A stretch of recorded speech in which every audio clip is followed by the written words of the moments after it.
name of our Lord and Savior Jesus Christ, ஆண்டவரும் இரட்சகருமாகிய இயேசு கிறிஸ்துவின் நாமத்தினாலே உங்கள் யாவரையும் நான் வாழ்த்துகிறேன். நாம் யாவரும் ஒரு விசை நாம் கண்களை மூடி தலைகளை தாழ்த்தி நம் தேவனை நோக்கி நாம் பார்ப்போம். Let's bow down our heads and look up to Heavenly Father.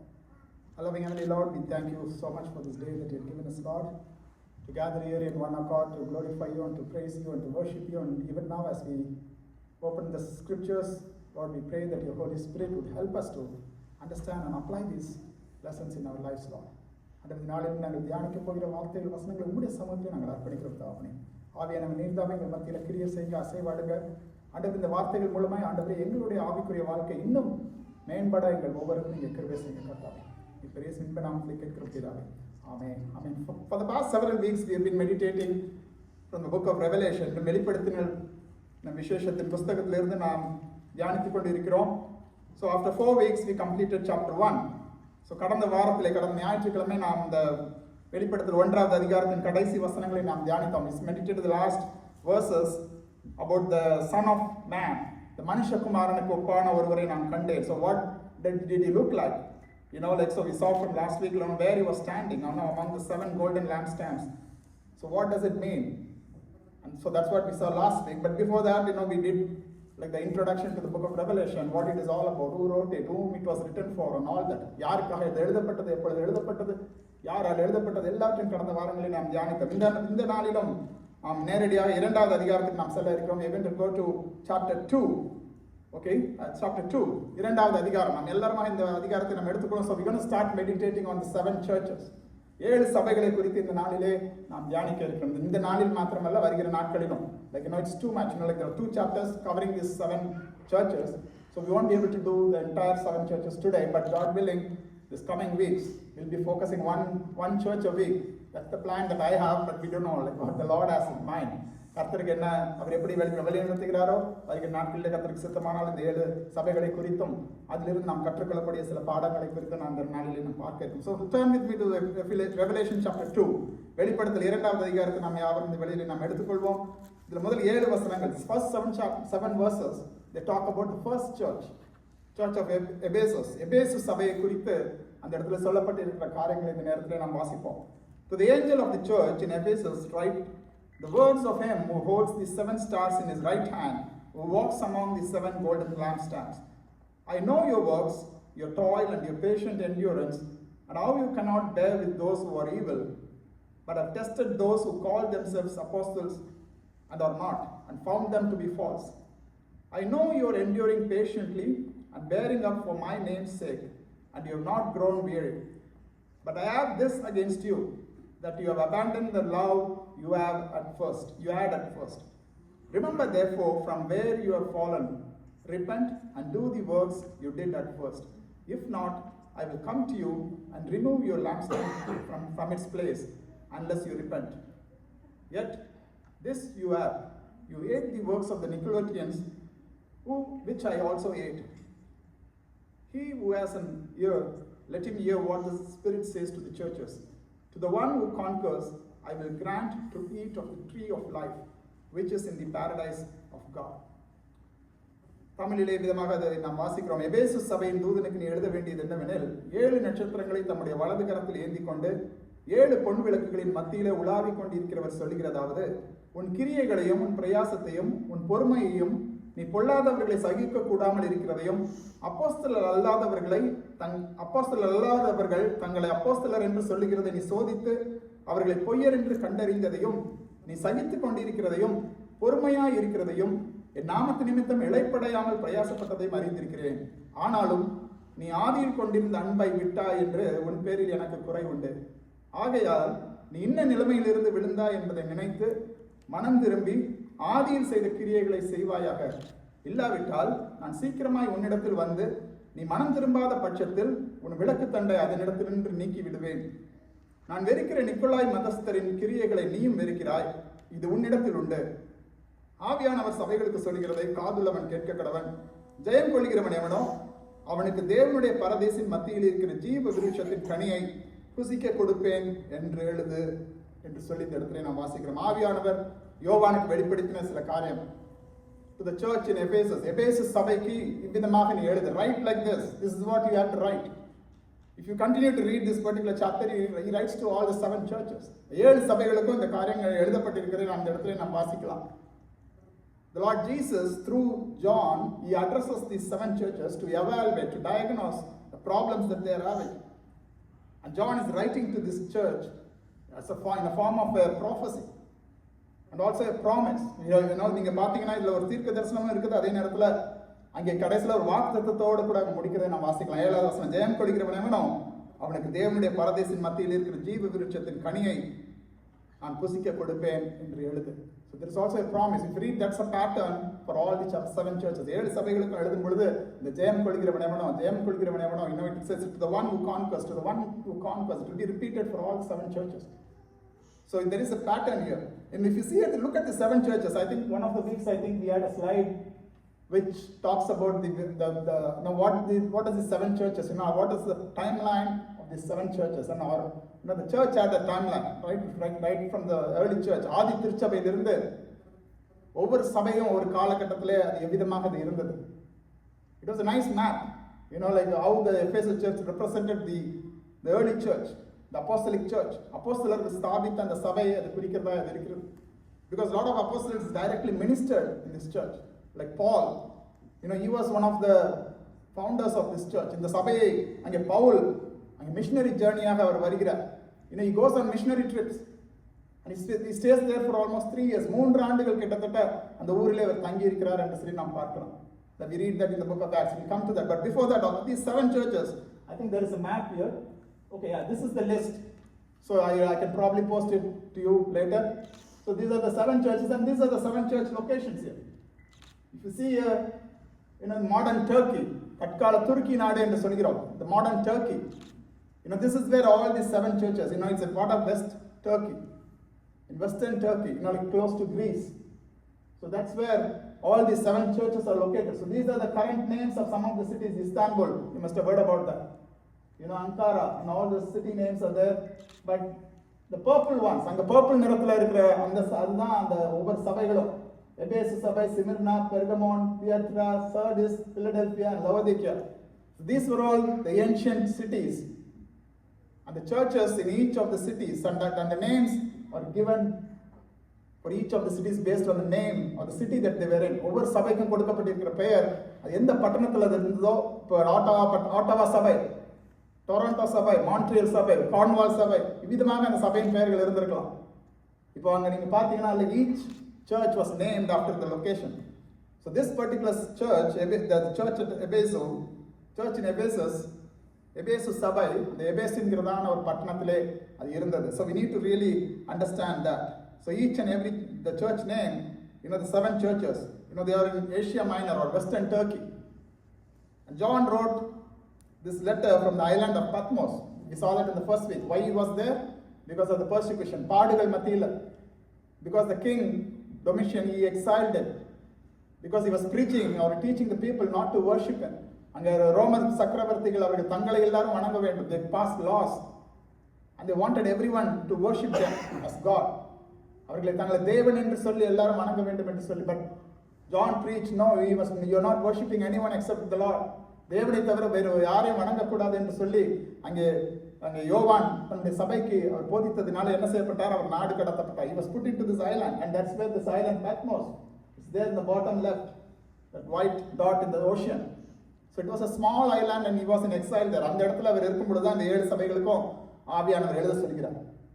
அதனால நம்ம ஃபர்ஸ்ட் சாப்டர்ல நம்ம வாசித்தோம். So இன்னைக்கு அந்த எபேசு சபைக்கு, the 7 churches, if you see, like they're all in an order, like an horseshoe. So it's probably it's the way the mail was delivered. Like you write a letter, you send it somehow, and then it reaches first Ephesus because it's a port city. அது ஒரு துறைமுக நகரமாக அது இருக்கிறது. கடலை ஒட்டினாப்புல இருக்கிறது. So all the ships would first come there, and then the mailman would just carry the letters in a route. So that letter was written to all the 7 churches in the same order. அதே வரிசையில அந்த ஒவ்வொரு சபைக்கும் அது எழுதப்பட்டிருக்கிறது அந்த இடத்துல நாம் பார்க்கலாம். And all these letters, they have some aspect of Jesus description. If you see, ஒவ்வொரு சபைக்கும் அது எழுதும் பொழுது நீங்க பார்த்தீங்கன்னா, அடுத்த வாரம் நீங்க பார்த்தீங்கன்னா, like if you read every church, the description or the introduction, it has some kind of a description about Jesus Christ. ஆண்டவரே இயேசு கிறிஸ்துவை குறித்து ஏதாவது ஒரு குறிப்பு அங்கே சொல்லப்பட்டிருக்கு நம்ம வாசிக்கலாம். முதலாவது வசனத்தில் நீங்க பார்த்தீங்கன்னா, the words of him who holds the 7 stars in his right hand, who walks among the 7 golden lampstands. 7 நட்சத்திரங்களை தமது வலது கையில் ஏந்தி கொண்டு 7 பொன் குத்து விளக்குகளின் மத்தியிலே உலாவிக் கொண்டிருக்கிறது. So last week we saw what does that mean? What is the 7 stars? 7 messengers. And what are the 7 lampstands? That's the church.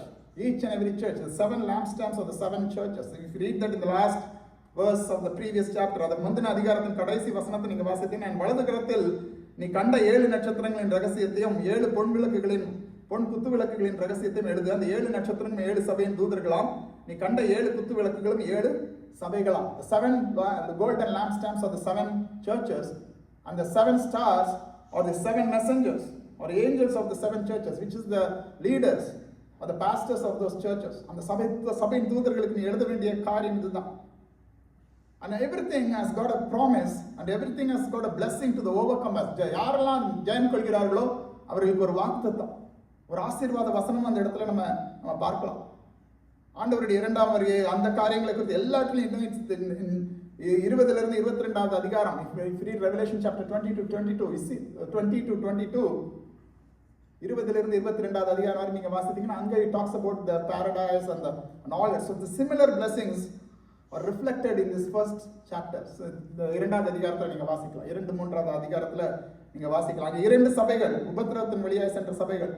There are 7 churches listed there, and 2 of the churches were persecuted churches and they are praised. அவைகள் அங்கே பாராட்டப்படுகிறது. Smyrna, Philadelphia, இந்த 2 சபைகளும் அங்கே தேவனாலே மெச்சிக்கொள்ளப்படுகிறது.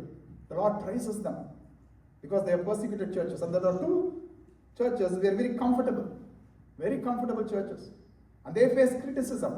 Sardis and Laodicea, these are the 2 churches which were very comfortable, very luxurious churches, and they face criticism. They are very lethargic churches. நிர்விசாரமான சபைகளாய் அவைகள் இருக்கிறது. கடைசி மற்ற 3 சபைகள், the 3 churches, they receive a very mixed review, and Ephesus was one of them. Ephesus, Pergamo and Thyatira. There are 3 churches which receive some commendations and there are some complaints about those churches. There are 3 churches which receive a mixed review. Probably in a scale of 1 to 5, probably 2 churches received like 4.5 to 5. 2 churches received like 1 to 1.5. And probably Ephesus was like 3.5 to 4 kind of thing, when you receive all the star ratings. And that's how we can view this book. Although they are, like the Lord says, write a letter, write this. They don't have the pattern of a letter, like they don't begin or end like a letter. You saw how this book was written, the format. It is an book, it is an epistle, like a letter written. But this particular passages, they are not literally letters, but they are basically prophetic blessings, prophetic proclamations. But ஆசீர்வாத வசனங்கள், they are prophetic messages. தீர்க்கதரிசன வசனங்களை நாம் பார்க்கலாம். தேவனுடைய திட்டத்தை, தேவனுடைய சத்தியத்தை இந்த இடத்துல நாம் வாசிக்கலாம். தேவன் இந்த சபைகளுக்கு சொல்ல வேண்டிய காரியங்களை ஆவியானவர் மூலமாய் இங்கே யோவான் அங்கே எழுதுகிறதை நாம் இந்த இடத்துல நாம் வாசிக்கலாம். 7 சபைகள், பரிபூர்ணமான காரியம். 7 reflects perfectness or completion. Here we see that. And today, we can learn a lot from what the Holy Spirit told these churches. And we can apply it in our lives. நம்முடைய வாழ்க்கையிலே இதை குறித்து நாம் எவ்விதமாக இதை நம்முடைய வாழ்க்கையிலே நாம் உபயோகப்படுத்தலாம். How can we apply this in our life? How to enhance our spiritual life? இந்த ஆவிக்குரிய வாழ்க்கையில இன்னும் நாம் வளர்வதற்கு இந்த காரியங்களில் நாம் எதை நாம் கற்றுக்கொள்ளலாம்? What can we learn from here? Okay. First about the city. அந்த பட்டணத்தை குறித்து நாம் பார்த்தோம் என்று சொன்னால், it was not a small city. It was probably a big, wealthy, it was a prosperous city. Like about 2.5 million people. Sorry, 250,000 people lived there, not 2.5 million. 250,000 people lived there. What is Ottawa's population? 10 million? 1 million. Yeah, 1 million. It's 1 million. I'm really bad with numbers, sorry. It's 1 million, right? About 1 million people live in Ottawa. It's probably 1/4 the size in terms of number of people, not the geographical wise, but it was small location, people were living crowded with the thing, but 250,000 people live there. And even now, archaeologists have dug up that city, And these are some of the buildings. City of Ephesus, these are modern pictures. They had a big library. And they had a big auditorium, which could hold about 25,000 people. 25,000 பேரை அமரக்கூடியதான ஒரு பெரிய ஒரு stadium அங்கே இருந்தது. Like our Canadian Tire Center here. They had a big auditorium. That's the auditorium where they dragged Paul in Acts chapter 20. அப்போஸ்தலர் 20வது அதிகாரத்தில் அங்கே அவனை அரங்க சாலைக்குள்ளே கொண்டு செல்வார்கள். And that was the place. People would stay there and there would be, there would be a lot of entertainment. It was like the port city, being a port city. அது ஒரு துறைமுக நகரமாக அது இருந்ததுனால it was very, very, commercial. Politically and religiously, it was a very, very important city. And it was the religious capital of that particular region. அந்த பகுதிக்கு அது ஒரு தலைநகரம் போல அது அந்த இடத்துல காணப்பட்டது. And if you go to the next slide, this is the ruins of that city. அந்த பட்டணத்தை தோண்டி எடுத்து அவங்க எல்லாத்தையும் செலவு முடிஞ்சதெல்லாம் they restored it. If you see, there is a big that library building, and then there is also a temple. தியானாளுக்கு என்று சொல்லி ஒரு கோயில் என்று சொல்லி அந்த இடத்துல நம்ம வாசிக்கலாம். If you read the book of Acts, you read about the temple, and that temple ruins also they have found. So this is a very, very prosperous city, very rich city. It was a major port city, and it was strategically located city. அந்த இடத்துல அது முக்கியமான ஒரு வணிக மையமாக அந்த பட்டணம் அது இருக்கிறதை நம்ம இந்த இடத்துல நம்ம வாசிக்கலாம். Culturally, it was well off. அங்கே like everything was going well. It was a epicenter for commerce and religion and politics and everything. It was a very, very important city, but it was also a center for pagan worship. அங்கே விக்கிரக வழிபாடுகளுக்கு அது ஒரு முக்கியமான ஒரு பட்டணமாக அது காணப்பட்டதை நாம் இந்த இடத்துல நாம் வாசிக்கலாம். தியானாளுக்கு என்று சொல்லி அங்கே ஒரு ஆலயம் இருந்தது என்று சொல்லி நாம் பார்க்கலாம். அது நிமித்தமாக அநேகர் அந்த பட்டணத்துக்கு வருவாங்க. They would draw like so many pilgrims that will come to that city, and that will generate a lot of revenue. அந்த பட்டணம் எப்பொழுதுமே ஒரு பிஸியான ஒரு பட்டணமாக இருப்பாங்க. பவுல் அங்கே தான் போய் அவங்க மத்தியில் தான் பிரசங்கம் பண்ணுவார். Paul would go and boldly preach among them about Jesus Christ, about God. And there's also this church in Ephesus. And Ephesus சபையை குறித்து நாம் அப்போஸ்தலர்களிலே நாம் வாசிக்கலாம். We read that in the book of Acts. It was also a very, very prominent hub for early Christianity. ஆதி திருச்சபைக்கு அது ஒரு முக்கியமான ஒரு நகரமாக இருந்தது அங்கே இருந்த அந்த சபை. Because Paul spent a considerable amount of time there during his missionary journey. அங்கே அப்போஸ்தலனாகிய பவுல் அங்கே மிஷனரி ஜேர்னியாக ஒவ்வொரு பட்டணத்துக்கு அவர் போவார். கொரிந்தியருக்கு போவார், கலாத்தியர் சபைக்கு போவார். அதே மாதிரி எபேசியருக்கு சொல்லி ஒரு நிருபத்தை எழுதியிருக்காரு. He written a letter to the church of Ephesians. We have the book எபேசியர் என்று சொல்லப்பட்டதான். It was written to this particular church. If you read Acts chapter 18 and 19 and also chapter 20, we see about what Apostle Paul did there. அங்கே அப்போஸ்தலனாகிய பவுல் அந்த இடத்துல எபேசு என்று சொல்லப்பட்டதான அந்த பட்டணத்திலே அவர் செய்த காரியங்களை நாம் இந்த அதிகாரங்களிலே நாம் வாசிக்கலாம். அங்கே அவர் சொல்லி அந்த இடத்துல இந்த ஒரு பெரிய கலகம் அங்கே உண்டாகிறது நாம் பார்க்கலாம். There's a big riot that happens. In chapter 19, we see the God was doing extraordinary miracles by the hands of Paul. பவுலின் கைகளினாலே தேவன் விசேஷித்த அற்புதங்களை தேவன் அந்த பட்டணத்திலே தேவன் செய்கிறதை நாம் பார்க்கலாம். So many people, they believe in Jesus.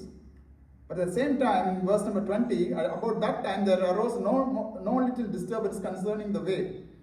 அக்காலத்தில் இந்த மார்க்கத்தை குறித்து பெரிய கலகம் உண்டாயிற்று. எப்படி என்றால், தெமெத்ரி என்று பெயர் கொண்ட ஒரு தட்டான் தியானாளின் கோயிலை போல வெள்ளியினால் சிறிய கோயில்களை செய்து தொழிலாளிகளுக்கு மிகுந்த ஆதாயம் அறிவித்துக் கொண்டிருந்தான். So he was a craftsman, who was building small temples like the big model.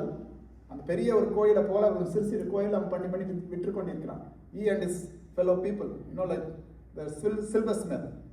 But now when he realizes that Paul is challenging them, he is introducing a new God, who doesn't have an image. உருவமில்லாத ஒரு தேவனை அவன் கொண்டு வந்து இங்கே பிரசங்கித்துக் கொண்டிருக்கிறான், இயேசு கிறிஸ்துவை பிரசங்கித்துக் கொண்டிருக்கிறான் என்று சொல்லி பார்க்கிற வேளையிலே he instigates a riot.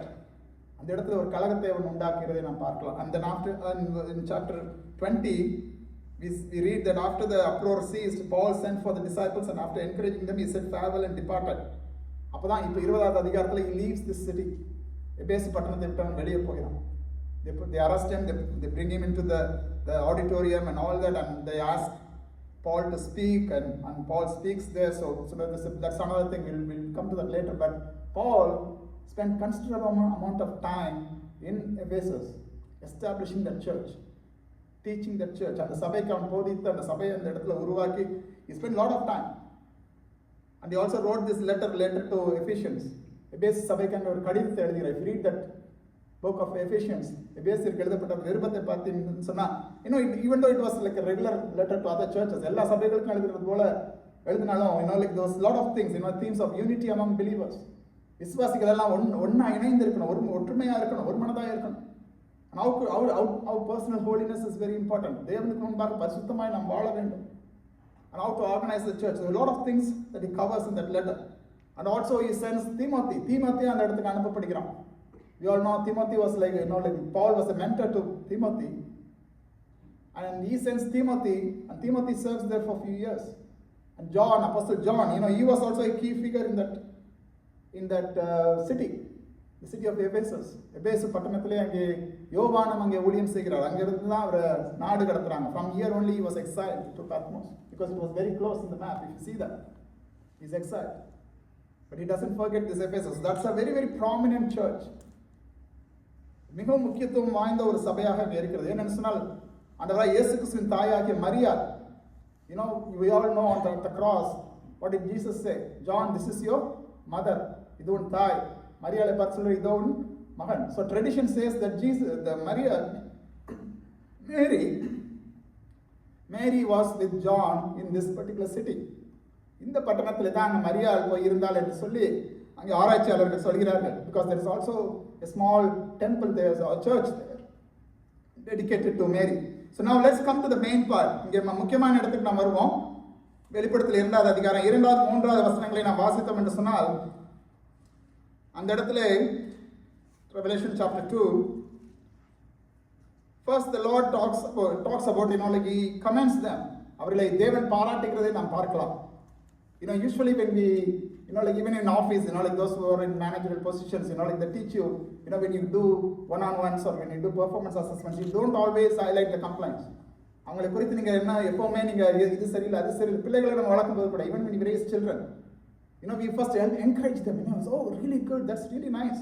And then we kind of sandwich it, like we give a praise, then we say, okay, not probably this can be better, this you can do, if you do it this way, or if you avoid these things, it will be better. Then we, like highlight what they need to correct, and then we say, okay, then like we just follow it up with something praise. அவர்களை பாராட்டி சில வேலைகள் நம்ம சொல்லி நம்ம இது பண்ணுவோம். That really encourages them, builds our children, builds our employees. Here the Lord does the same thing. He sees the good in us. நம்மிலே இருக்கிற நல்ல காரியங்களை தேவன் பார்க்கிறார். He appreciates that. He rewards that.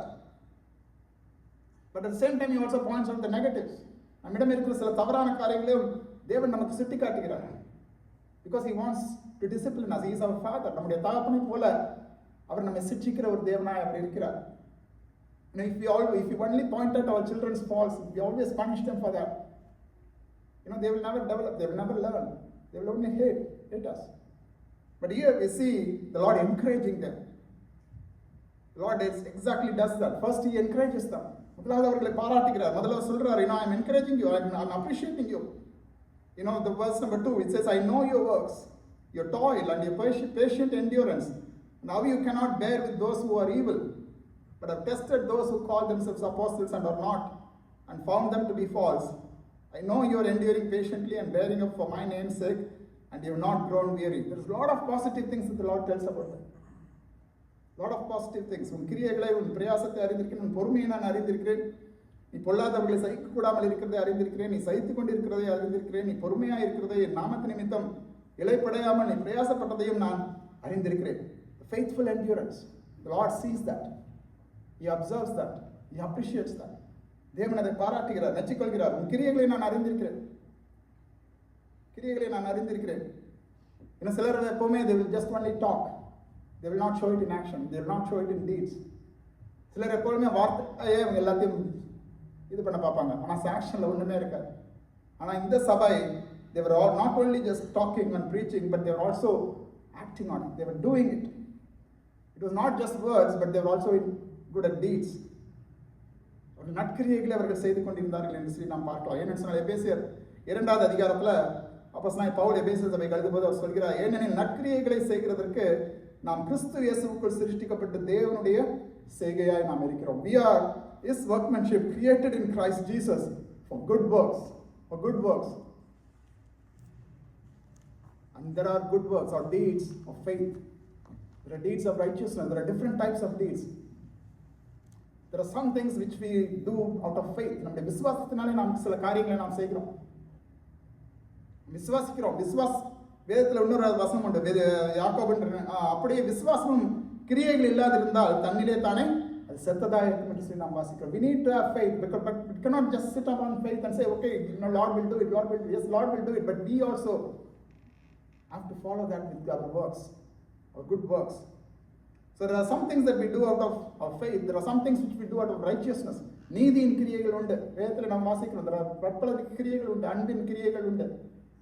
There are deeds of love that we do. There are different types of deeds.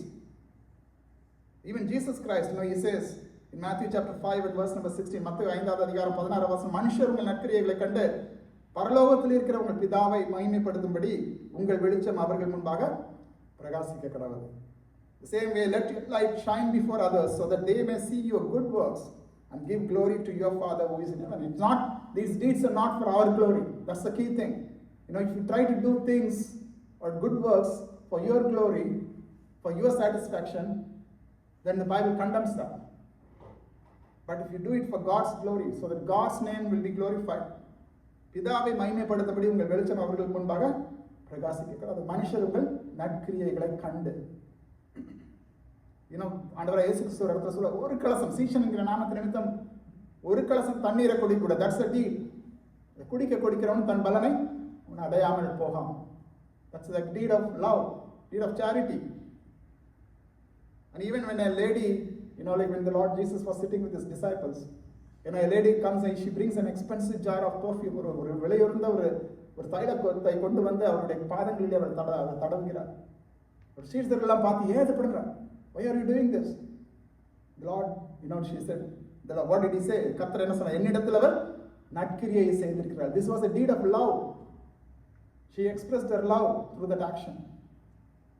So there are many deeds, and we don't know exactly what this particular church in the சபை, இந்த எபேசு சபை எதை செய்தது என்று சொல்லி தெரியல. ஆனால் கர்த்தர் அதை கவனித்திருந்தார். The Lord had observed that. ரோமர் 2 நான் வாசிக்கிறோம். ரோமர் 2:6, தேவன் அவனவனுடைய கிரியைகளுக்கு தக்கதாக அவனவனுக்கு பலன் அளிப்பார். சோர்ந்து போகாமல் நற்கிரியைகளை செய்து மகிமையையும் கனத்தையும் அழியாமையும் தேடுகிறவர்களுக்கு நித்திய ஜீவனை அவர் அளிப்பார்.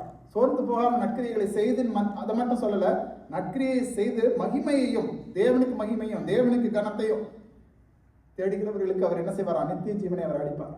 அதுதான் important. Whatever that we do, அவருக்கு நம்முடைய கிரியைகள் தேவ நாமத்துக்கு அது மகிமையை கொண்டு வரணும். It's not for us but to him should all the glory be. That's very key thing we must understand. உன்னுடைய கிரியைகளை நான் அறிந்திருக்கிறேன் என்று சொன்னால் இதைத்தான் அது குறிக்கிறது. கர்த்தருக்காக நாம் செய்கிற கிரியைகள், whatever you do for the Lord, that the Lord observes, he knows. And the next thing, your toil, உன்னுடைய பிரயாசம். I know your works, I know your toil. I know your toil, உன்னுடைய பிரயாசம். அதை தேவன் அறிந்திருக்கிறார். ரோமர் 16வது அதிகாரம் 12வது வசனத்தை யாராவது வாசிங்க. Romans chapter 16 and verse number 12.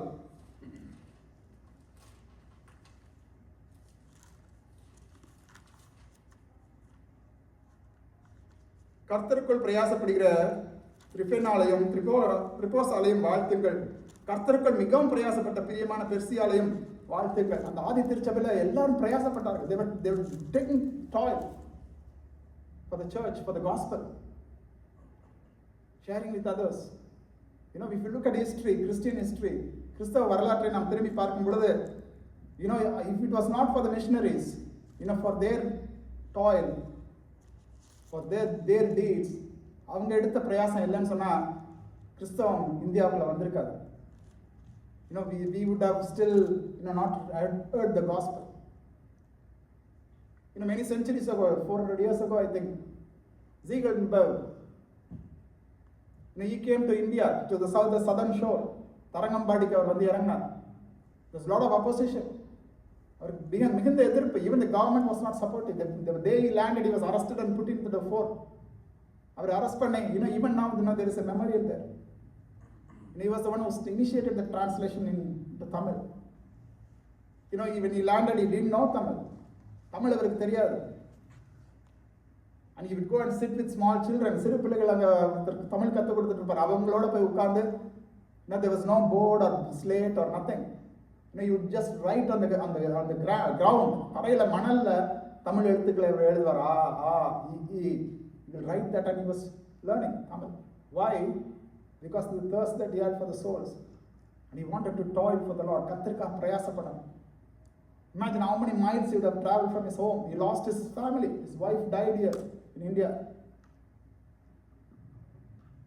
William Carey is the father of the missions. He took great steps, great efforts to share the gospel in India. Even his own people, they were discouraging him. அவருடைய சொந்த ஜனங்களே, நீ போக வேண்டாம், இந்தியாவுக்கு போகாத. It's a land full of diseases. அங்கே போனால் நீ ரொம்ப நாள் சர்வே ஆக முடியாது. And people said, if God wants to save India, he will use, even you won't, he doesn't need you or me. He will somehow do that.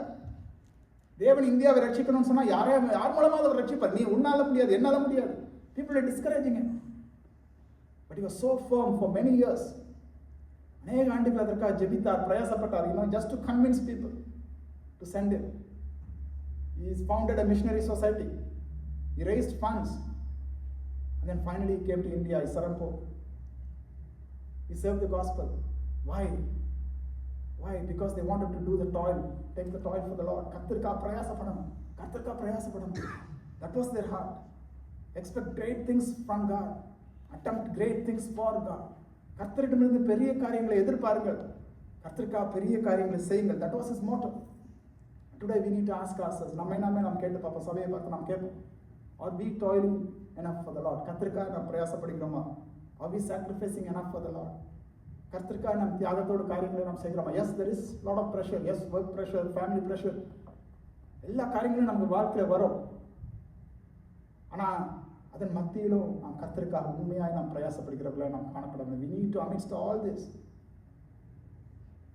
we need to take the time and effort for the Lord. கர்த்தருக்காக நாம் பிரயாசப்படணும். I must like to encourage you all. The Lord is watching. கர்த்தர் அதை கவனிக்கிறார். நம்ம எடுக்கிற ஒவ்வொரு பிரயாசங்களையும் கர்த்தர் நோக்கி பார்க்கிறார். அவர் கவனிக்கிற ஒரு தேவனாக இருக்கிறார். என்ன ஒரு காரியமாக இருந்தாலும் கர்த்தருக்காக நம்ம ஊழியம் செய்கிறதில் நம்ம ஒருபோதும் நாம் சோர்ந்து போகக்கூடாது. You must never be discouraged, never be disheartened, and we must toil hard for the Lord. கர்த்தருக்காக நாம் பிரயாசப்படுகிறவர்களாய் நாம் காணப்படுகிறோம். அதுதான் கர்த்தர் விரும்புகிறார். The Lord wants that. He is expecting each and every one of us to do that. A small thing, சிறிய காரியமாக நம்ம இருக்கிறோம். பிள்ளைகளுக்கு மனப்பாடாசனம் சொல்லிக் கொடுக்குறது, அதுவே ஒரு பிரயாசம் தான். இன்னைக்கெல்லாம் பார்த்தா நிறைய பேர் படிச்சுட்டே வரல. Even take some time, teach the children. That's a toil. அதான் நீ கர்த்தருக்காக எடுக்கிற ஒரு பிரயாசம், வருங்கால சந்ததிக்காக எடுக்கிற ஒரு பிரயாசம். Spend some time in family prayer. Show them how to work for the Lord. கர்த்தருக்காக எப்படி நம்ம பிரயாசப்படணும். You be an example for them. You be a role model for them. God will honor that. அடுத்ததாக மூன்றாவதாக சொல்கிறார், உன் பொறுமையும், your patient endurance. Your patient endurance, that's very important. Patience in everything, because that church was also going through persecution. Their leader John is now in prison. Imagine the rest of the crowd, the rest of the people, they also must have been persecuted. அவர்களும் உபத்திரவங்கள் வழியாய், பாடுகள் வழியாய், இழப்புகள் வழியாய் அவர்கள் சென்றிருப்பார்கள். They would have gone through losses, they would have gone through tortures and persecution, but they were patient. கர்த்தருக்காக அவர்கள் பொறுமையாய் அவர்கள் காத்திருந்தார்கள். ஆண்டவரே இயேசு கிறிஸ்து 30 ஆண்டுகள் அவர் காத்திருந்தார். Even though he was God, he came as a human being, ஒரு மனிதனாக அவர் பிறந்தாலும் he waited for 30 years, 30 ஆண்டுகள் காத்திருந்தார் ஊழியம் செய்வதற்கு முன்பாக. We need that patience in our lives. When we plant a tree, ஒரு மரத்தை நாம் தோட்டத்தில் நம்ம நடுறோம்னு சொன்னா, we cannot expect fruit then right the next day or next week or next month. It takes many months, many years to bear good fruit. சில ஆண்டுகளாகலாம், மாதங்களாகலாம். We need that patience. This church had that patience. பொறுமையோடு கூட அவர்கள் கர்த்தருக்கு காத்திருந்தார்கள். நம்முடைய தேவன் ஒரு பொறுமையுள்ள ஒரு தேவன், நீடிய பொறுமையுள்ள ஒரு தேவன். God is a patient God. He wants his believers, his children, to bear fruit, to be patient. The seeds that were sown by the missionaries, hundreds of years ago, 100 ஆண்டுகளுக்கு 200 ஆண்டுகளுக்கு முன்பாகலாம் அவங்க விதைத்த விதைகள், ஒருவேளை அவங்க வாழ்ந்த காலத்துல they would not have seen any benefit, any rewards,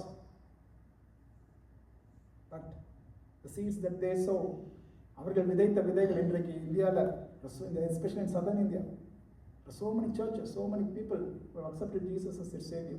And many of us, if you look back, your generations, your grandparents, great-grandparents, some point they would have been saved by the Lord through their work. அவர்களுடைய ஊழியங்கள், அவர்கள் விதைத்த விதைகள் மூலமாய் தேவன் கிரியை செய்து உங்களை ரட்சித்திருக்கிறார். You are saved because of the toil, because of the tears, because of the effort that they put, the patience that the missionaries had.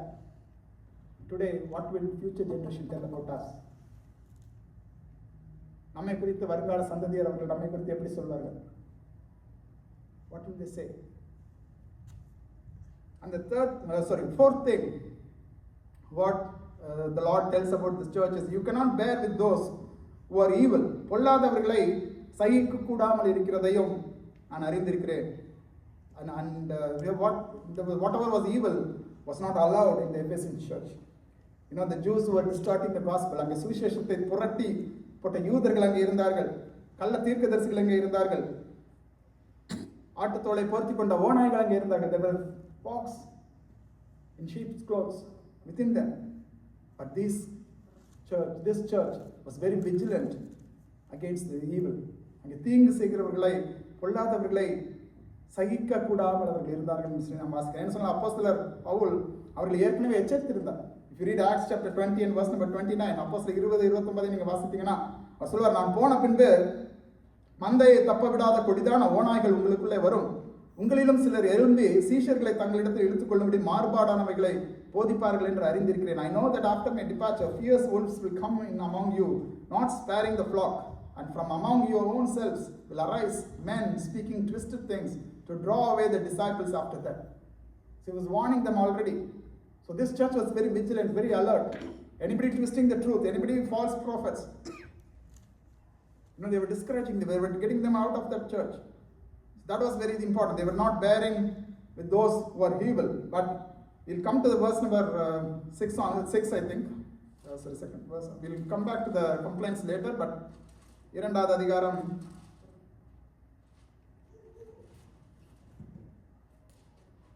மறுபடியும் அங்கே பொறுமையாய் இருக்கிறதையும் நான் அறிந்திருக்கிறேன் என்று சொல்லி அங்கே சொல்லப்படுகிறேன். நம்ம வாசிக்கலாம். வெளிப்படுத்தல் 2வது அதிகாரம், நீ சகித்துக் கொண்டிருக்கிறதையும், 3வது வசனம், நீ சகித்துக் கொண்டிருக்கிறதையும் பொறுமையாய் இருக்கிறதையும் என் நாமத்து நிமித்தம் இளைப்படையாமல் பிரயாசப்பட்டதையும் நான் அறிந்திருக்கிறேன். நீ சகித்துக் கொண்டிருக்கிறாய், பொல்லாதவர்களை நீ சகிக்கவில்லை, அது ஒரு side. You are not putting up with those who are evil, but at the same time you bear up for Jesus' name. நீ இயேசு கிறிஸ்துவின் நாமத்து நிமித்தம் நீ என்ன செய்கிறாய்? நீ சகித்துக் கொண்டிருக்கிறாய், நீ பொறுமையாய் இருக்கிறாய், என் நாமத்து நிமித்தம் இளைப்படையாமல் நீ பிரயாசப்பட்டாய். Again he repeats the same thing. The Lord observes our patience, observes what we are, like sometimes we go through troubles, go through tortures for the name of, for the sake of the Lord. கர்த்தருடைய நாமத்து நிமித்தம் அநேக வேளை நாம் தூஷிக்கப்படலாம். You might lose our friends, you might lose our family, you might lose many things in our lives, but we must stand up for the Lord. கர்த்தருக்காக நாம் அவர்களை சகித்துக் கொண்டிருக்க வேண்டும். 1 பேதுரு 2வது அதிகாரம் 19-20 நாம் வாசித்தோம் என்று சொன்னால், 1 Peter chapter 2 and verse 19-20, when we read, the verse says like this, for this is a gracious thing, when mindful of God one endures sorrows while suffering unjustly. When you endure sorrow, when you are suffering unjustly, அநியாயமாய் நீங்கள் பாடுபட்டு உபத்திரவங்களை பொறுமையாய் நீங்கள் சகித்தால் அதுவே பிரீதியாக இருக்கும் என்று சொல்லி பேதுருவில் நாம் வாசிக்கிறோம். அநியாயமாய் நாம் பாடுபடி நீங்கள் குற்றம் செய்து அடிக்கப்படும் பொழுது பொறுமையோடு சகித்தால் அதனால் என்ன கீர்த்தி உண்டு? For what credit it is if you sin, when you sin and are beaten for it, you endure. But when you do good and suffer for it, you endure. And this is a gracious thing in the sight of the Lord. நீங்கள் நன்மை செய்து பாடுபடும் போது பொறுமையோடு சகித்தால் அதுவே தேவனுக்கு முன்பாக அது பிரீதியாய் இருக்கும். கர்த்தர் அதை தான் அவர் விருப்பமாய் அவர் பார்க்கிறார். தேவனுக்கு பிரியமாய் அது எது இருக்குன்னு சொன்னா, நாம் நன்மை செய்து நாம் பாடுபடும் பொழுது. அநேக வேளை நாம் மற்றவர்கள் நாம் நன்மை செய்திருக்கோம், we have done good for others, but they turned their back against us, against you. Forgive them. அவர்களை மன்னித்து விடுங்க, அதை சகித்துக் கொள்ளுங்கள். Whatever trouble they bring, it's all for good. தேவனில் அன்பு கூறுவது சகலமும் நன்மைக்கு ஏதுவாக இது மாறுகிறது. கர்த்தரை மாற்றி போடுகிறார். நீங்கள் கர்த்தருக்கு பிரியமாக நீங்கள் காரியங்களை செய்யும் பொழுது உபத்திரவங்களை எல்லாம் அவர் உதவியாக அவர் மாற்றுகிறார். He turns all the troubles that people try to bring to you, for His glory. He changes that. He makes them as stepping stones. தேவன் தடை கற்களை அவர் படிக்கற்களாக மாற்றுகிற தேவனாக இருக்கிறார். ஹல்லேலூயா. உங்களுடைய வாழ்க்கையிலும் பாடுகள் வரும் பொழுது நீங்கள் கர்த்தருக்கு முன்பாக நீங்கள் உண்மையாக இருங்க. Be faithful in the Lord. அந்த கடைசியாக அவர் சொல்கிறார், you have not grown weary. என் நாமத்து நிமித்தம் நீங்கள் இளைப்படையாமல் நீங்கள் பிரயாசப்பட்டீங்க. Are you toiling for yourself or are you toiling for the glory of God's sake? நம்ம வேலையில் ஒரு ப்ரொமோஷன் அல்லது பிள்ளைங்களோட படிப்பு காரியம் அல்லது மற்ற காரியங்களுக்கெல்லாம் it takes so much effort. அங்கே போய் விடணும், இங்கே போய் விடணும், அதில் சேர்க்கணும், இதில் சேர்க்கணும். But when it comes to this thing of God, கர்த்தருடைய காரியங்களை நம்ம இது பண்ணும் பொழுது very pathetic. மிகவும் பரிதாபமாக நம்ம இருக்கிறோம். இந்த பிரயாசத்தை we fail to take sometimes. We fail to put in that effort of the things that are related to God. Tuesday prayer எத்தனை பேர் வரோம்? Just 1 hour. Very convenient. ஆன்லைனில் நீங்கள் டக்குனு ஒரு பட்டனை கிளிக் பண்ணால் போதும். You can join and listen to the prayer. You can join the prayer. But how many people join? Very few. Take some time. கத்திரிக்காய் நீங்கள் பிரயாசப்படுத்த many people who used to come before. ஆனால் அந்த ஜபங்களுக்கெல்லாம் பதில் கிடைக்கிறப்ப அப்புறம் வர்றது கிடையாது. ஆனால் பதில் எடுத்து விட்டார் கர்த்தர். We need to start doing that. Lord watches those things. கர்த்தர் அதை கவனிக்கிற ஒரு தேவனாக இருக்க நாமத்து நிமித்தம் நீங்கள் இளைப்படையாமல் நீங்கள் பிரயாசப்படுங்க. அவருடைய நாமத்து நிமித்தம் தான், for our own glory. நம்முடைய ஒரு காரியம் சொன்னால் நம்ம எவ்வளவு வேகமாக போய் நிற்போம். ஏதாவது ஒரு இடத்துல ஏதாவது ஒன்று கிடைக்குது, கடையில் போய் வாங்கணும், இத்தனை மணிக்கு மூடுறானா கரெக்டான டைமுக்கு போய் நம்ம நின்றுவோம். ஆனால் சபைக்கு வரணும்னா அது ஒரு நிறுசா, நம்ம லேட்டாக போகலாம், எப்போனாலும் போகலாம். We need to change. நாம் மாற வேண்டும் ஜனங்களே. அடுத்ததாக அவர் சொல்கிறார், Revelation chapter 2 and verse number 2, அப்போஸ்தலர் இல்லாதவர்கள் என்று தங்களை அப்போஸ்தலர் என்று சொல்கிறதை நீ சோதித்து அவர்கள் பொய்யர் என்று நீ கண்டறிந்திருக்கிறாய். You are able to discerning in discipleship. That's very important. We need to understand the teachings and find out whether does it align with God's word. கர்த்தருடைய வார்த்தையோடு அது ஒத்து போகிறதா? You know by their fruits. அவருடைய கனிகளினாலே அவர்கள் அறிவீர்கள் என்று சொல்லி ஆண்டவராக இயேசு கிறிஸ்து சொல்லியிருக்கிறார். And this church was able to do that. They were able to identify who were fake apostles, who were false apostles. கள்ள அப்போஸ்தலர்கள் அவர்கள் கண்டுபிடிக்க முடியுது. And so at that time, many people would go and say this and that in various churches there. And we also need to be very watchful. And these days it's through internet, through various other messages that we listen. We need to be very careful. Does it align with God's word? Do you know they have the fruits? Does it glorify God? தேவனை அது மகிமைப்படுத்துகிறதா அல்லது தங்களை மகிமைப்படுத்துகிறதா? You need to listen to that. You see that. Or does it confess and proclaim the Jesus name? கர்த்தருடைய நாமத்தை மகிமைப்படுத்துகிறதா, கர்த்தருடைய நாமத்தை அறிக்கையிடுகிறதா இது இருக்கிறதா? அதை நாம் கவனிக்கணும். And this church did that. They were very discerning in their discipleship, and they also hated the practices of the Nicolaitans, which I also hate. நான் வெறுக்கிற நிக்கோலாய் மதஸ்தரின் கிரியைகளை நீயும் வெறுக்கிறாய், இது உன்னிடத்திலும் உண்டு. Who are this Nicolaitans? நிக்கோலாய் மதஸ்தர் யார்? If you read in Acts, he was one of the deacons in the early church. அங்கே ஆதி திருச்சபையில் எருசலேமில் அவர் ஒரு மூப்பராய் அப்படி இருக்கிறார். ஆனால் then he started twisting the truth. He wanted to be a leader. He wanted to do this and that. So he established something. We can survive. The early Christianity can survive only if they assimilate with the world. உலகத்தின் காரியங்களோடு ஒத்து போனாதான் நம்மால் என்ன செய்ய முடியும்? Survive ஆக முடியும். And he started teaching that. And the same thing which Balaam did. இந்த இஸ்ரேல் ஜனங்களுடைய நாட்களிலே அங்கே பிலேயாம் அதை தான் செஞ்சான். இங்கே வனாந்திரத்தில் அவங்களால சர்வைவ் ஆக முடியாது. You cannot survive in the wilderness. You need to adapt to the cultures of the Moabites. மோவாபியரோடு நீங்கள் இணைந்து இருந்தால் தான் அவங்க செய்கிற காரியங்களை நீங்கள் செஞ்சு அவங்க வணங்குற தெய்வங்களை வணங்கி அப்படி இருந்தால் தான் அவங்களால சர்வைவ் ஆக முடியும். Many times Satan brings that trick into the church. சத்ருவான அநேக வேளையில் சபைக்குள்ள அந்த காரியங்களை கொண்டு வர உலகத்தோடு நீங்கள் ஒத்த வேஷம் தரீங்க. Align with the world. And that will make you more popular. That will make you successful. That will make the church, increase in numbers. This and that. But we need to be very careful. And here, the Lord says, you hate that practice. You hate that culture. The நிக்கோலாய் மதஸ்தருடைய நடக்கைகளை, அவர்களுடைய நடவடிக்கைகளை நீ வெறுக்கிறார். கர்த்தர் அதை கவனித்தார். கடைசியாக, not கடைசியாக, there's few more things that I want to cover today. But the complaint that the Lord had, தேவன் அவர்கள் மேல் வைத்த குறை என்னன்னு சொன்னால், they abandoned the love they had at first. நீ ஆதியிலே கொண்டிருந்த அன்பை விட்டா என்ற உன் பேரில் எனக்கு குறை உண்டு. They are chastised a bit, not for abandoning totally. They did not lose it entirely. அது முழுவதுமாக அவர்கள் விடவில்லை. ஆனால் ஆதியில் இருந்த அன்பை நீ விட்டாய். They turned away from that. We need to ask ourselves, sometimes, when we are new believers, when we accept the Christ for the first time, come to the salvation experience, புதிதாக ரட்சிக்கப்பட்ட புதிதாக தேவனுடைய வந்து அந்த நேரத்தில் அப்படியே இருப்போம். ஆனால் அப்படியே போக போக போக அப்படியே அழிஞ்சிரும் சில வேலை. We need to stop that. They were, so as a church, whatever we do, we need to make sure that we don't lose the first love for God. தேவன் மேல் வைத்திருக்கிற அந்த அன்பை நாம் ஒரு பொழுதும் நாம் இழக்கக்கூடாது. There are many things, which causes this. ஆதியிலே கொண்ட இந்த அன்பை விடுவதற்கு அநேக காரியங்கள் அங்கே வருகிறது. முதலாவதாக உலகத்தின் காரியங்கள், prioritizing the world's desires. உலகத்தின் காரியம், they come and replace the love that we have for God. உலகத்தின் மேல் நாம் அன்பு கூறும் பொழுது, உலகத்தின் காரியங்கள் மேல் அன்பு கூறும் பொழுது, தேவன் மேல் வைத்திருக்கிற அந்த அன்பு அது குறைந்து போகிறது. ஆதியில் கொண்டிருந்த அன்பை நீ விட்டாய். And then there's sometimes like self-reliance. I can do it myself. என்னாலே அதை செய்ய முடியும், என்னால் சாதிக்க முடியும். I don't need God. I don't need to love God for that. Many times we fall for that. அதிலே நாம் அநேக வேளைகளிலே நாம் விழுந்து விடுகிறோம். நம்முடைய பிள்ளைகளும் அந்த காரியங்களில் அவர்கள் கற்பிக்கப்படுகிறார்கள். They are also taught that. And many times, sometimes, it's doubts and spiritual questions that we have. அநேக வேளைகளில் நமக்கு சில குழப்பங்கள் வருகிறது. ஆவிக்குரிய வாழ்க்கையில் நாம் போகும்போது நல்லா எல்லாம் போயிட்டு இருக்கும் பொழுது சில வேளையில் சில குழப்பங்கள், சில தடுமாற்றங்கள். There are some questions that, we wrestle with. That kind of causes a distance. And there are some things, making our spiritual practices sometimes as a duty. I have to do this. I have to, this and that. Making it as a duty instead of doing it out of love. அதை அன்பினாலே நாம் செய்யாமல் அநேக வேளைகளில் நம்ம கடமைக்காக சில காரியங்களை நாம் செய்யும் பொழுது அது என்ன செய்கிறது, அந்த ஆதியில் இருந்த அன்பு அப்படியே மங்கி போகிறதை நாம் பார்க்கலாம்.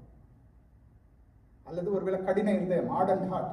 Sometimes, okay, just rebel against God or backsliding.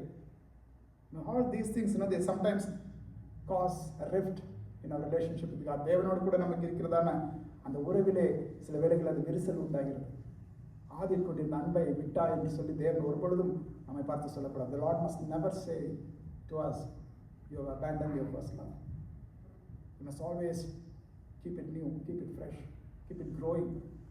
அதை ஒவ்வொரு நாளும் நாம் வளர சேர்க்கிறவர்களாக நாம் காணப்பட வேண்டும். அது தேவன் என்ன சொல்கிறார், அந்த 5வது வசனம், what is the result? I will remove my presence from you. என்ன நிலைமையிலிருந்து விழுதா என்பதை நினைத்து மனம் திரும்பி ஆதில் செய்த கிரியைகளை செய்வாயாக. இல்லாவிட்டால் நான் சீக்கிரமாய் உன்னிடத்தில் வந்து நீ மனம் திரும்பாத பட்சத்தில் உன் விளக்கு தண்டை அதனிடத்தில் நின்று நீக்கி விடுவேன். விளக்கு தண்டை சொன்னால் என்ன? விளக்கு தண்டைகளின் மத்தியிலே தேவன் உலாவிக் கொண்டிருக்கிற the presence of God. That's what we saw in the first chapter. The presence of God. Saul இழந்தான். Saul, even though he was anointed as a king, he lost the presence of God. And in the Old Testament we see so many people. New Testament also we see people. And we need to be very watchful. நாம் கவனமுள்ளவர்களாக நாம் இருக்க வேண்டும். I will remove the presence, my presence. சீக்கிரமாக உன்னிடத்தில் வந்து நீ மனம் திரும்பாத பட்சத்தில் ஒரு விளக்கு தண்டை அதனிடத்திலிருந்து நான் நீக்கி போடுவேன். And Ephesus church, they faced a decline. They faced a decline. Just 40 years after this letter was written, the church, the entire city had to move to a different location. The archaeologists found, like on the Ephesus Sabai, the ruins, it was a big city. They had to move to a different location because that city became uninhabitable. அங்கே யாரும் வசிக்கக்கூடாதபடிக்கு அந்த நிலம் பாழாய் போனது. கடல் தண்ணிலாம் உள்ள வந்து there's a lot of damage done. So they had to move to a different city. The church has a big responsibility in the community. சபைக்கு ஒரு பெரிய பொறுப்பு உண்டு சமுதாயத்தில்.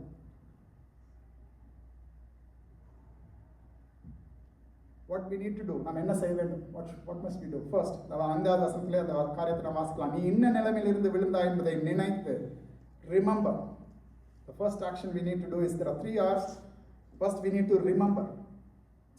Jesus tells us the first simple thing. Just remember from where you have fallen. Remember your first love. நீ எந்த நிலையிலிருந்து நீ விழுந்தாய் என்பதை நீ நினைத்துப்பார். So first, the simple thing to do. Remember. Many times, like when like our first love, like our spouses. When there's a conflict, just sit and look back at the days. நினைத்து பாருங்க, நீங்க சந்தித்த நாட்களை நினைத்து பாருங்க.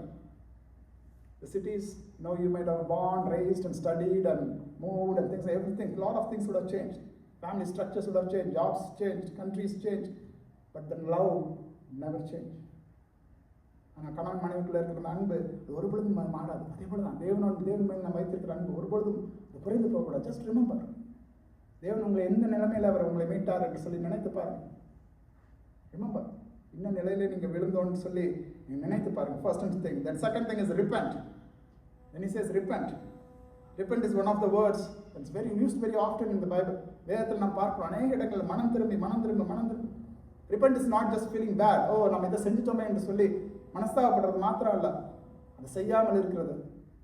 Avoiding that in the future, or making a U-turn.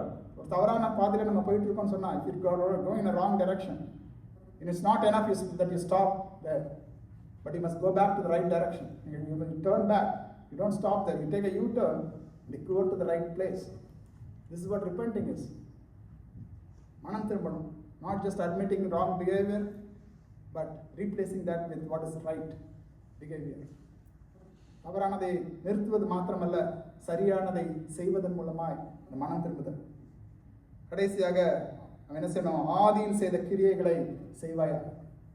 இந்த வசனம் சொல்கிறது, ஆதியில் செய்த கிரியைகளை செய்வாயாக. What you were doing before, start doing that again. Repeat what you did before. You need to return to the works that you did first. நீங்க ஆதியில செய்த காரியத்தை நீங்க செய்யணும். We should keep on doing the right things that we did at the beginning. ஆதியில செய்த நல்ல காரியங்கள், நற்கிரியைகள். சில காரியங்கள் நம்ம செஞ்சுட்டு இருப்போம் கர்த்தருக்கு பிரியமா, பைபிளை வாசித்துட்டு இருப்போம் சில காலமா, ஆனால் சில நாட்கள் அப்படியே விட்டுறது, அப்புறம் அப்படியே அது போயிடுறது. செய்ய ஆரம்பிங்க, ஜெபிக்க ஆரம்பிங்க, குடும்ப ஜெபத்தை ஆரம்பிங்க. எதுலெல்லாம் நீங்க தவறி இருக்கிறீங்களோ, just take an inventory. Just sit and see what you did wrong, what you failed to do. ஆதியில செய்த காரியங்கள் செய்ய ஆரம்பிங்க. கர்த்தர் உங்களை ஆசீர்வதிப்பார். இந்த அன்பை ஒரு பொழுதும் நம்ம மறந்து விடக்கூடாது. கடைசியாக தேவன் நமக்கு தருகிற பலன் என்ன? What is the reward? What did God reward this church with? தேவன் அந்த சபைக்கு என்ன சொன்னார்? Reward when we do it. 7வது வசனம் சொல்கிறது, ஆவியானவர் சபைகளுக்கு சொல்கிறதை காதுள்ளவன் கேட்க கடவன். ஜெயம் கொள்கிறவன் எவனோ அவனுக்கு தேவனுடைய பரதேசின் மத்தியில் இருக்கிற ஜீவ விருட்சத்தின் கனியை நான் புசிக்க கொடுப்பேன். He who has an ear, let him hear what the Spirit says to the churches. The Spirit says to the churches, but the Lord says, he who has the ear should listen. சபைக்கு எழுதப்பட்டது சபைக்காக இல்லை, மொத்தமா சபைக்காக இல்லை, for each individual. ஒவ்வொருவருக்கும் கர்த்தர் சொல்கிற ஒரு காரியம், காதுள்ளவன் கேட்க கடவன். ஆவியானவர் சபைகளுக்கு சொல்கிறதை காதுள்ளவன் கேட்க கடவன். ஜெயம் கொள்கிறவன் எவனோ அவனுக்கு தேவனுடைய பரதேசின் மத்தியில் இருக்கிற ஜீவ விருட்சத்தின் கனியை புசிக்க கொடுப்பேன். The one who conquers, I will grant to eat of the tree of life, which is in the paradise of God. The tree of life, we read that in Genesis chapter 2 and verse number 9. ஆதியாகமம் 2வது அதிகாரம் 9வது வசனம். ஒரு தோட்டத்தின் நடுவிலே தேவன் ஒரு ஜீவ விருட்சத்தை ஏதேன் தோட்டத்தில் வைக்கிறார். ஆனால் மனிதன் பாவம் செய்த பொழுது, when mankind sinned, they were thrown out of that garden. Eden தோட்டத்திலிருந்து அவர்கள் வெளியேற்றப்படுகிறார்கள். யாரும் அந்த ஜீவ விருட்சத்தின் பக்கத்தில் போகாதபடிக்கு தேவன் அங்கே காவல் வைக்கிறதை நாம் பார்க்கலாம். God started guarding that tree, guarding that garden, entire garden, so that no human being can enter there. But now the Lord says, I will give him who had conquered the tree of life, to the grant to eat of the tree of life. அந்த ஜீவ விருட்சத்தின் கனியை நான் புசிக்க கொடுப்பேன். அது எங்க இருக்குதான்? ஏதேன் தோட்டத்தில் இல்லை, தேவனுடைய பரதேசில் அது இருக்குது. இந்த paradise of God. He who conquers, ஜெயம் கொள்கிறவன். இன்றைக்கு நாம் கேட்டு பார்ப்போம். Am I a conqueror? Are you a conqueror? ஜெயம் கொள்கிறவர்களாய் நாம் இருக்கிறோமா? We need to ask ourselves. Let's all stand up and pray. நாம் யாரும் இந்த வேளையிலே நாம் எழுந்து நின்று நாம் பார்ப்போம். The Bible is a great book. It talks about great beautiful unity. The same thing which we see in Genesis. The privilege that mankind lost because of sin. பாவத்தின் நிமித்தமாய் மனிதன் இழந்து போன அந்த கிருபை, இழந்து போன அந்த ஜீவ விருட்சம் தேவன் நமக்கு புசிக்க கொடுப்பேன் என்று சொல்கிறார். ஜெயம் கொள்கிறவனே விடம். இன்றைக்கு நாம் கேட்டு பார்ப்போம். தேவன் நம்முடைய கிரியைகளை அறிந்திருக்கிறார், நம்முடைய பிரயாசத்தை அறிந்திருக்கிறார், நம்முடைய பொறுமையை தேவன் அறிந்திருக்கிறார். நம் தேவனுக்காக எடுக்கிற ஒவ்வொரு பிரயாசத்தையும் அவர் கவனிக்கிற ஒரு தேவனாக இருக்கிறார். நாம் என்ன தேவனுக்காக, தேவனுடைய நாமத்தின் நிமித்தம் எதையெல்லாம் நாம் சகிக்கிறோம், ones that we bear for His name's sake, the patience that we have, the troubles that we go through for Him, God sees all that. தேவன் எல்லாத்தையுமே அவர் கவனிக்கிறார். ஆதியில் கொண்டிருந்த அன்பை நாம் விட்டு விட்டோமா என்று சொல்லி அவர் கவனிக்கிறார்.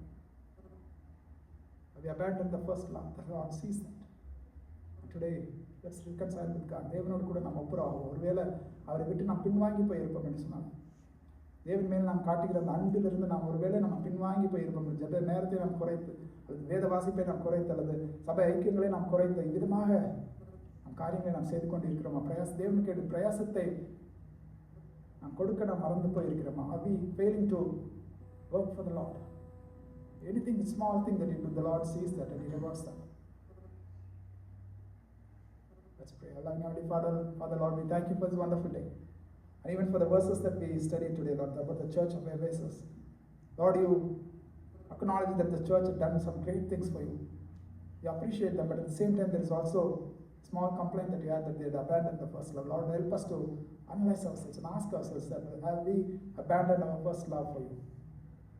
As the worldly things replace that love, have we hardened our heart so that we don't love You anymore? But are there doubts and questions in our mind that's preventing us from loving You, Lord? But help us to correct these things. Help us to remember from where we have fallen. Help us to repent. And help us to return or repeat the things that we did in the past for You. உமக்காக நாங்கள் செய்த அந்த நற்கிரியைகளை நாங்கள் தொடர்ந்து செய்ய எங்கள் ஒவ்வொருவரும் கிருபை செய்ய. ஒருவேளை ஆண்டவரே எங்கள் சரீரங்களில் சில காரியங்கள் நிமித்தமாய் அதில் நாங்கள் கலந்து கொள்ள முடியவில்லை என்று சொன்னால் ஆண்டவரே அதை சரி செய்யும் எங்களுக்கு பூர்ண விடுதலையும் ஆண்டவரே ஒரு நல்ல சுகத்தினை கட்டளையிட முடியாது நாங்கள் ஜெபிக்கிறோம். ஸ்தோத்திரம் ஸ்தோத்திரம் ஸ்தோத்திரம். ஆண்டவர் வேலை காரியங்கள் நிமித்தமாய் ஆண்டவரே மற்ற மனக்கவலைகள் நிமித்தமாய் ஆண்டவரே அதில் கலந்து கொள்ள முடியவில்லை என்று சொன்னால் ஆண்டவரே எல்லாத்தையும் நீ மாற்றிப்படுங்க, சூழ்நிலைகளை மாற்றிப்படுங்க தேவன். உங்களுடைய பிள்ளைகளின் ஜெயத்தை நீர் கட்டளையிடுகிறார். ஜெயம் கொள்ளுகிற விடவனோ help each and every one of us to be conquerors for You, Lord. Help us to be overcomers. Help us to fight Satan and his schemes. சத்ருவையும் அவனுடைய தந்திரங்களையும் நாங்கள் அறிந்தவர்களாய் ஜெயம் கொள்ள எங்களுக்கு ஒவ்வொருவருக்கும் நீங்கள் கிருபை செய்கிறதுக்காக நாங்கள் நன்றி செலுத்துகிறோம். தொடர்ந்து காத்து ஆசீர்வதித்து வழிநடத்துங்க. நீ பிரேசனின் நாமத்திலே கேட்கிறோம் பிதாவே. ஆமென் ஆமென். நாம் யாவருமாக